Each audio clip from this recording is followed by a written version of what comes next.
একটা CT scan করা হয়েছে আজকে, এবং সেই সিটি স্ক্যানে দেখা গেছে যে ব্রেন টিস্যুগুলো আরও বেশি সোয়েলিং হয়ে ফুলে উঠেছে, যার ফলে সেকেন্ডারি ব্রেন ইনজুরি হওয়ার সম্ভাবনা খুব বেশি। আপনারা হয়তো পেপার পত্রিকাতে দেখেছেন যে হাদিকে সিঙ্গাপুরে আনার চেষ্টা করা হচ্ছে। হাদির পরিবার থেকেও আমার সাথে যোগাযোগ করেছিল। আমি এখানে নিউরো সার্জারির যে হেড অফ দ্য ডিপার্টমেন্ট, তার সাথেও আমি যোগাযোগ করেছি।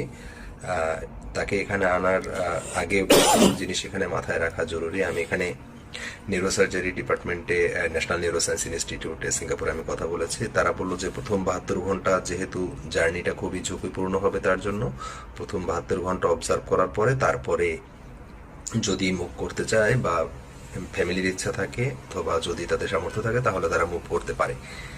এখন অনেকেই আমাকে জিজ্ঞাসা করেছে ভাই সিঙ্গাপুরে নিলে কি সে ভালো হবে কিনা। আসলে তো ভালো খারাপ সবকিছুর নির্ধারণ আল্লাহ করবে।